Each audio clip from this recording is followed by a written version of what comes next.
Previous videos को checkout नहीं किया वो जाके कर सकते हैं। कल मैंने एक जूरिस्प्रूडेंस के ऊपर शॉर्ट भी डाला था, उसे भी जाके आप चेकआउट कर सकते हैं। तो आइए आज का लेक्चर स्टार्ट करते हैं with 2005 of right to information act.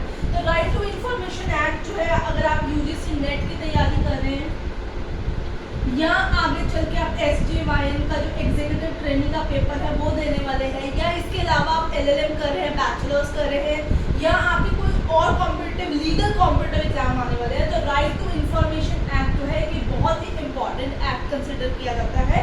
तो इसका जो लेक्चर है ये बेसिकली हम जो है 2 पार्ट्स में कवर करेंगे। So this particular topic will encompasses of 2 parts, part 1 and 2, जिसके अंदर हम इस एक्ट को कवर करेंगे ज़्यादा से ज़्यादा। तो आइए without any delay let's proceed with the right to information act of 2005। So students, before we proceed, एक क्वेश्चन है आप लोगों के लिए that you need to tell me in the comment section कि आने वाले दिनों में after completing the right to information act of 2005 आप कौन सा पर्टिकुलर सब्जेक्ट जो है पढ़ना चाहते हैं, जिसके आप लेक्चर वीडियोस हमारे चैनल पे एक्सपेक्ट करते हैं। सबसे पहला सब्जेक्ट रहेगा द भारतीय साक्ष्य अधिनियम, which is the new evidence act,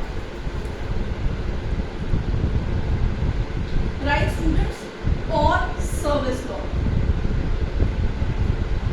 ठीक है, इसके अलावा अगर आप कोई और सब्जेक्ट पढ़ना चाहते हैं तो let me know in the comment section. मैंने पिछली बार भी आप लोगों से पूछा था, तभी ये वीडियो बनाई थी, बिकॉज आई वांट कि स्टूडेंट्स जिस सब्जेक्ट को ज़्यादा वेटेज या प्रेफरेंस देते हैं वही हम अपने चैनल के ऊपर पढ़ाएं। तो let me know in the comment section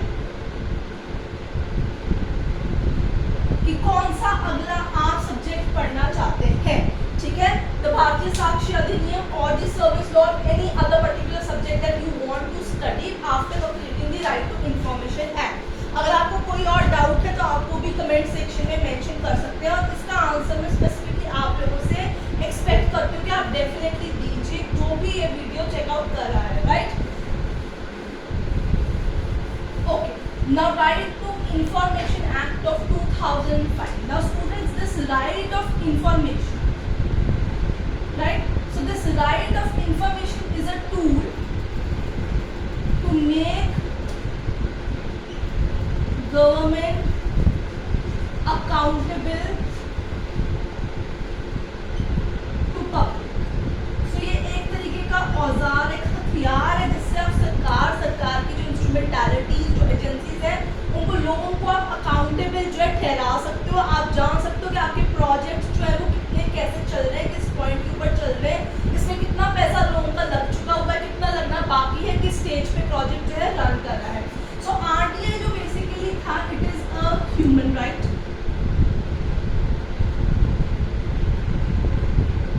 ठीक है, so right to information is considered as a human right worldwide. ठीक है, the basis of which could be found in the Universal Declaration of Human Rights and International Covenant of Civil and Political Rights. तो ये human right है, एक तरीके का मानव अधिकार है, जिसका बेसिस आपको इन दोनों कॉवेनेंट और डेक्लेरेशन के अंदर मिल जाता है। यहीं से जो था इंडिया ने स्टार्ट करने की कोशिश की regarding what the right to information act, right. So interesting fun fact, if we talk about the concept of fun fact, India के अंदर वर्ल्ड वाइड में, ठीक है, इन इंडिया एवरी ईयर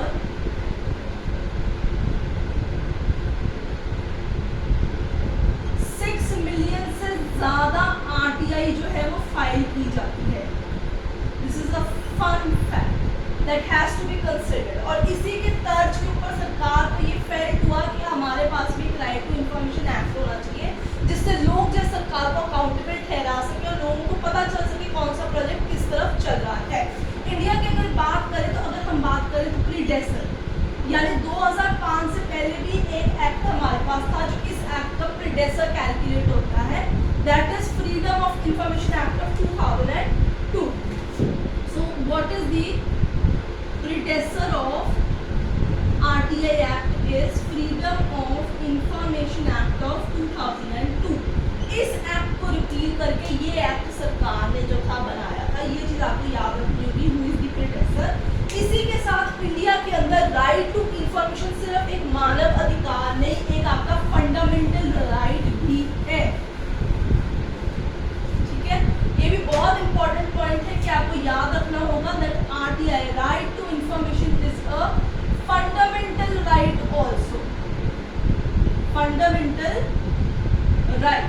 और ये कौन से केस के अंदर हम लोगों को बताया गया था? Rajnarayan versus state of Uttar Pradesh. इस केस के अंदर जो था सुप्रीम कोर्ट ने जजमेंट देके इस चीज को क्लैरिफाई किया that right to information constitute to be as a fundamental right. ये सिर्फ ह्यूमन राइट नहीं, ये फंडामेंटल राइट भी है। ठीक है, what is the objective of this particular act? To provide citizens of India, ठीक है, citizens the right to assess, right to assess information which is under control of public authorities। ठीक है, जो वो लोगों से छुपा के रखते हैं वो बातें भी निकाल सकते हैं। पब्लिक अथॉरिटीज कौन सी है? जो कि article number 12 of Indian constitution के अंदर मेंशन की गई है, those are the public authorities. मैंने इसके ऊपर शॉर्ट भी बनाया हुआ था जिसके अंदर मैंने बताया कि कौन सी अथॉरिटी को हम पब्लिक अथॉरिटी करते हैं और कौन सी अथॉरिटी को हम पब्लिक अथॉरिटी कैलकुलेट नहीं करते हैं। अब बात करते हैं द इनैक्टमेंट।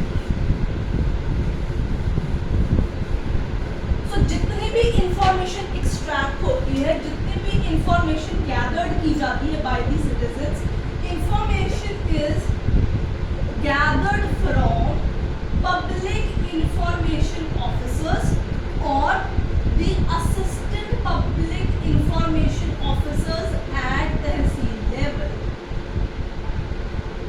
यानी सब डिविजनल लेवल। तो तहसील माने सब डिविजनल लेवल, ये आपके डिस्ट्रिक्ट लेवल पे होते हैं, राइट। तो ये डिपेंड करता है, जितनी भी इंफॉर्मेशन आप गैदर करते हैं, आरटीआई जो फाइल करते हैं, वो आपको एपीआईओ और जो पीआईओ ऑफिसर्स सरकार ने हर अपने डिपार्टमेंट में लगाए होते हैं, उनके थ्रू ही आपको सारी इंफॉर्मेशन मिलती है। इस चीज का आपको खासा ध्यान रखना है। आगे चलते हैं, बढ़ते हैं। So this particular act was enacted in, right, it enacted in June 2005, but it came into effect from 12th of October 2005। Total इस एक्ट के 31 सेक्शंस हैं and under section number 3 it is specifically mentioned that every citizen of India has a right to what?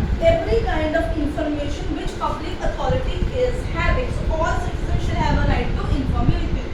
All citizens shall have right to information. ये उनका अधिकार है under section number 3। तो ये चीज आप लोगों को काफी ज्यादा ध्यान में रखनी होगी। द लेटेस्ट अमेंडमेंट, इस एक्ट की लेटेस्ट अमेंडमेंट 2019 में की गई थी, जिसमें द पावर ऑफ पीआईओज और एपीआईओज को इनहैंस और क्लैरिफाई किया गया था on to various other levels. So what is the particular significance of this act before we proceed toward the other important sections, right. So what is the significance of this act?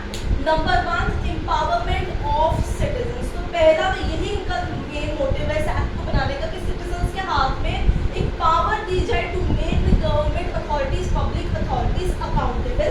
Number 2, transparency, accountability को enhance करना, corruption expose करना, effective implementation of policies and welfare schemes, ताकि लोगों को पता चल सके। अब आप लोगों को मैं बताती हूँ कि जब ये एक्ट आने वाला था या नहीं आया था, उस दौरान राजस्थान के रिगार्डिंग वेलफेयर पॉलिसीज ऐसी थी कि बहुत सारे करप्शन हो रहे थे, तो किसी ने आरटीआई फाइल करके उसको एक्सपोज किया और पता चला कि मनरेगा पॉलिसी जो थी वो ठीक से वहाँ वर्क नहीं कर रही है, लोगों तक प्रॉपर जो है उसकी इम्प्लीमेंटेशन नहीं हो रही है, वेलफेयर पॉलिसी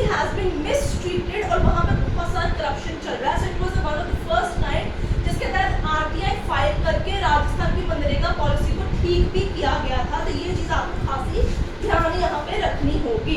आगे चलते हैं और देखते हैं section number 4, obligations of public authorities. तो सेक्शन नंबर 3 ये रहा आपके पास। 1 में मैंने आपको इसकी इनैक्टमेंट विद इफेक्ट फ्रॉम बता दी हुई है, ठीक है।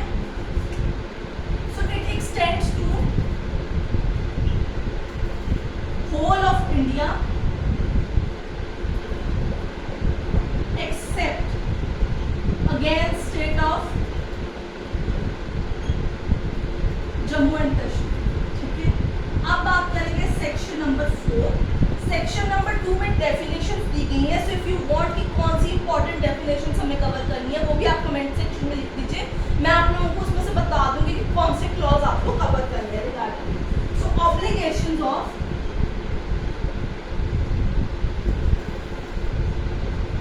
public authorities. So what are the obligations of the public authority for maintaining the information?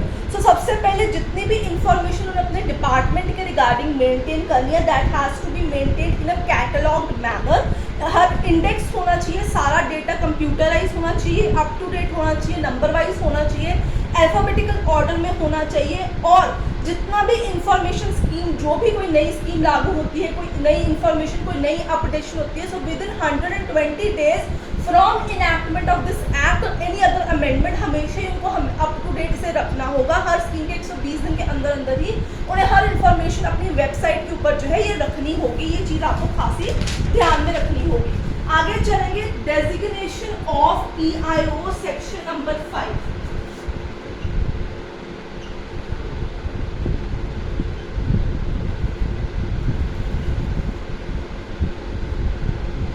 Public information officer, PIO माने public information officers.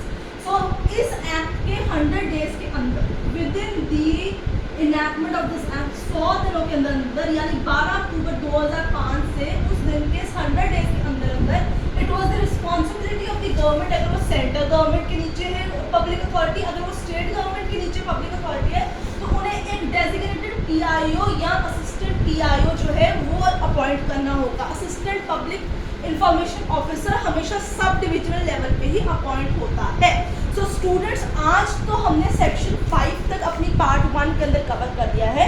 So next video के अंदर हम आपसे मिलेंगे, जिसके अंदर जो है हम आगे के इंपॉर्टेंट सेक्शंस कवर करेंगे, जिसमें सबसे इंपॉर्टेंट 6 और 8 सेक्शन नंबर होगा। तो अगर आपको आज की video right to information act की पसंद आई है तो उसे लाइक शेयर डेफिनेटली कीजिएगा। जिसने चैनल को सब्सक्राइब नहीं किया, फटाफट से जाके चैनल को सब्सक्राइब कर लीजिए। I will see you.